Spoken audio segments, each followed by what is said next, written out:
Hello everybody, this is Shady here, and for today's video I'm going to do a quick kind of discussion about the future of Xbox now. And what I mean in particular is their hardware strategy, because I think after this latest showcase we have a pretty clear indicator as to what that would be now. I alluded to this a little bit in my previous video, but I kind of wanted to go into a bit more detail. Obviously, yeah, first things first, I think, there was those leaks during the whole FTC trial and all that, which basically alluded to Microsoft looking at the what's called the OEM strategy, or the original equipment manufacturer strategy. And obviously there's been rumors about them releasing new hardware in 2026, then creating their own handheld PC hybrid device and all this other stuff. So yeah, I think for a while there was a lot of confusion and we weren't 100% sure what was actually happening. But I think now, when you look at a lot of things, it's pretty obvious what's going to happen now, isn't it? Obviously, first of all, obviously we know Microsoft made these big acquisitions, Bethesda and ABK. So obviously, those big acquisitions and how much they cost, especially ABK, like what, 70 billion. And they're kind of the Game Pass strategy has obviously led them to becoming like a third party basically. So yeah, as we know now, all of their games pretty much download it on PlayStation and Steam.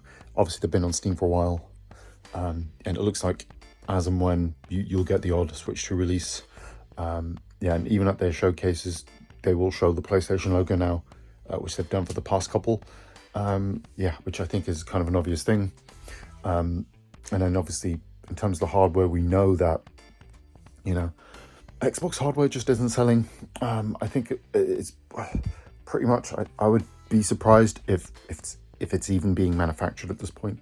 We know that like basically quarter in, month out, the sales have just been decreasing.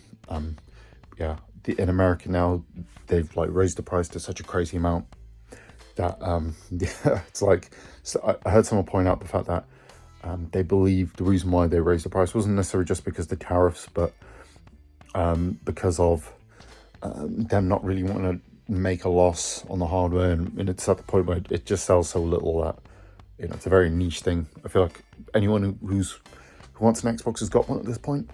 So yeah, obviously, so that's kind of led to the supposed, or I guess now we can pretty much confirm, the cancellation of any kind of new hardware. I don't think, because yeah, the original rumor was that they were going to start the next gen 2026, and I just don't think that's feasible. I think at this point, after two really terrible console generations, with diminishing returns, there's just really there's no need for Microsoft to put that loss out there. I don't think no one really wants an Xbox, let's be honest. It's very niche at this point. What is it, 20 odd million or something, probably almost 30 million Xbox Series is out there, probably around 25 million I would imagine. And how many of those are still owned by people? I'm sure a lot of people trade them in for like PS5s and the like. So yeah, the hardware strategy just makes no sense, especially after all these billions of dollars acquisitions. Your game's doing really well on PlayStation and PC in particular. PlayStation, their games have been a massive success. So yeah, and obviously, I think for Xbox, they'd rather people be on Game Pass or buy their games on other platforms. So yeah, I think for Microsoft, the Game Pass is kind of that is their kind of system. Even if that makes no sense, they don't really, it's not, console isn't what it's about now. It's that service. That's kind of what Xbox is now. And obviously, like I was saying, it looks like they won't be doing their own handhelds sort of thing either, because apparently there was something being worked on with the Surface team.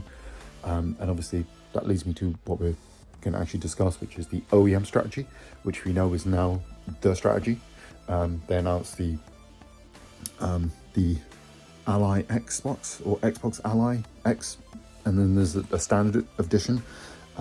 Yeah, these are kind of basically, like the ROG Ally, but partnered with Xbox now. These are Acer devices, handheld PCs basically. So there's two models, the white one from what I'm hearing, is basically like a Steam Deck, and then the black version is a more kind of souped up version. Yeah, and pretty much it looks like the strategy now is, you know, basically they developed the software for this thing. It's essentially like a big picture mode, a console-like experience for PC. That's kind of what Microsoft, that's their new strategy now. So they're not going to make hardware, but they're going to make this kind of Xbox mode for PCs now. And this is just the first of many devices, I think. Yeah, so I think there's a few things with this. The annoying things, obviously, being a PC handle thing, you're not going to be able to take Xbox library, so this isn't really the next Xbox, like I think some people are trying to make it out to be. And this isn't some kind of like win or anything like these weird fanboys like to think it is. This is just basically Xbox leaving the hardware space and just primarily being a software company now, which I think is a good move for them personally. I think, yeah, after all the acquisitions, it just makes sense. But a third party that also has a service and will also have give people a kind of Windows-like device or a console-like experience on PC, which I think is cool. I expect more of these like console sort of OEM devices, PC Xboxes as they call them now, because that's one thing I noticed, or I think a lot of people did, when these games were announced, like, you know, Final Fantasy 16 and 7, as well as Persona and all the others, it would say Xbox Series S and X, Xbox PC, and Xbox Cloud. So yeah, and they also have the play everywhere thing. They kind of had that more bold and more kind of, they want to make more of a point of that. And obviously there's the whole this is an Xbox strategy as well. So yeah, it's pretty obvious that over the next few years they're going to slowly wind down the kind of Series systems and the current hardware. Probably, you know, you'll still have a few years. I reckon they will still support them, but they won't be manufacturing them and whatnot. Probably another 3, 4, possibly even 5 years of support potentially on the current Xboxes, to be fair. But yeah, obviously I think PC and cloud is kind of the main thing now for them. You know, the whole point is they'll still have the Microsoft Store. You'll still be able to buy a system. You'll still be able to buy your games off their store or access Game Pass. And then they're just going to have these kind of Xbox branded devices for people to access who want something that just says Xbox. Like I said, I would imagine we will see Dell, Lenovo, a bunch of these other people create these handhelds, and probably even consoleized versions of these. Like, I guess you call them like micro PCs or something, where it's just something you can chuck a HDMI cable in and sort out, and you know, just play on your TV. Because yeah, the main thing people are saying about the handheld in particular is the whole user interface is designed around controller support pretty much, and that's kind of the big thing. Also, Microsoft discussed better RAM usage now, so you can be able to get better performance. So I would expect this to just come to Windows in general, and I would imagine any kind of Windows 11 device, which is any PC, handheld, anything, will just give you the option to boot into this Xbox mode. And I think that's essentially what it's just going to be, Xbox mode for PC. Yeah, but I think it's a good strategy.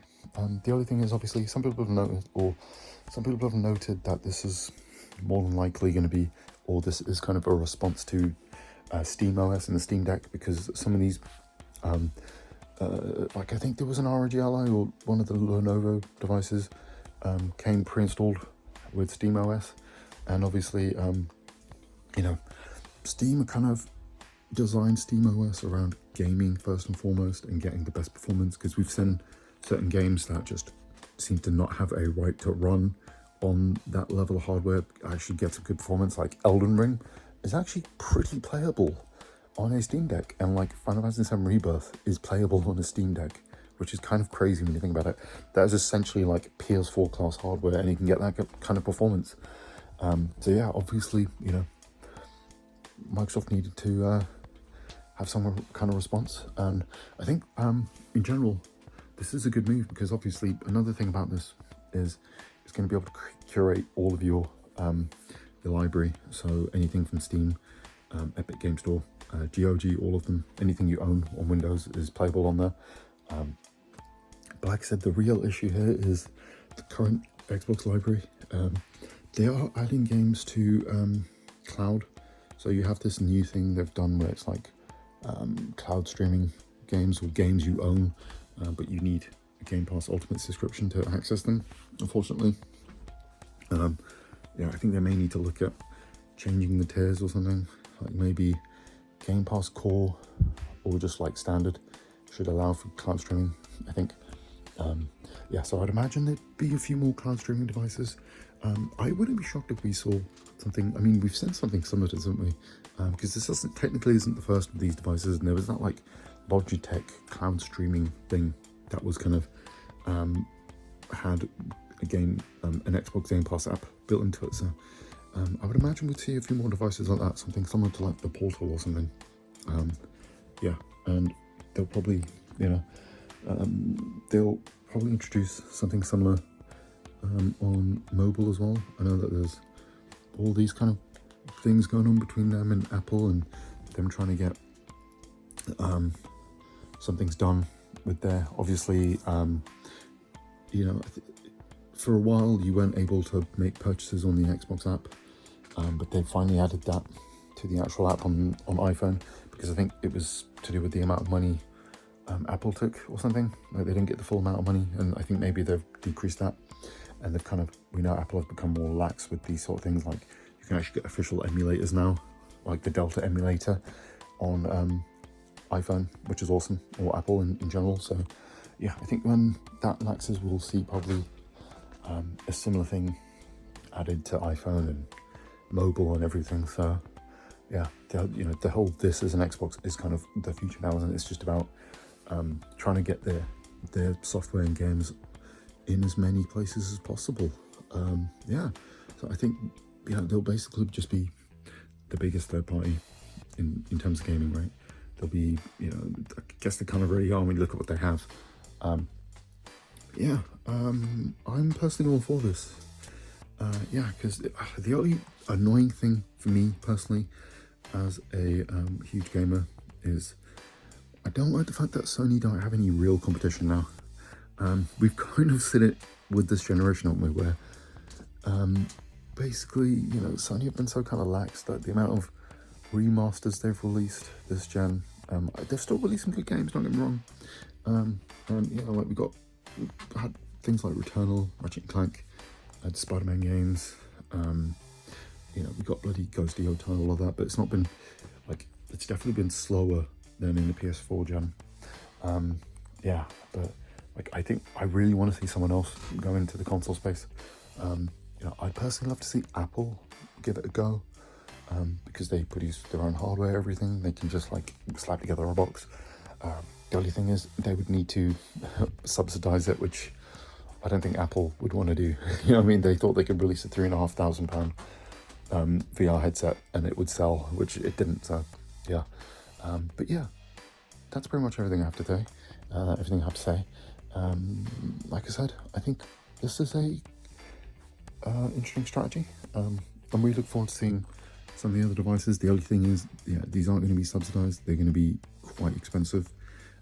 So yeah, you ain't getting no like console for under £500 or anything like that. Like these Lenovo things are going to be effing expensive. Like the Ally X, Xbox Ally X, people are predicting £900, something like that. That kind of price compared to when you look at what they have currently. Similar devices from Asus are around that price. It's going to be like gaming laptops and stuff. So you're not going to get that price for performance like you would with a console. So I would personally still think a PS5 or PS5 Pro is, just the Series X or S are the better values for money, in my opinion, when you consider the performance you get out of them in comparison. But yeah, still cool. And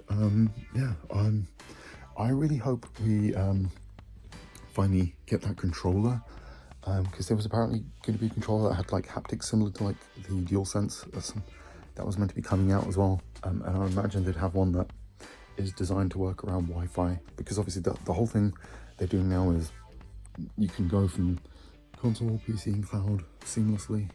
Is kind of their whole ethos now. So I'd imagine they'd have some sort of new universal controller that can just easily connect all these devices simply. I'm sure you could do that with the current system, but yeah, I know that a lot of like these cloud controllers, like the Stadia one in particular, I remember, and probably the Luna controller, I think they do connect via Wi-Fi to decrease latency. So I'd be interested to see if they have something similar to that. But yeah, anyway guys, that's the end of this video. Hope you enjoyed it, and I'll catch you in the next one.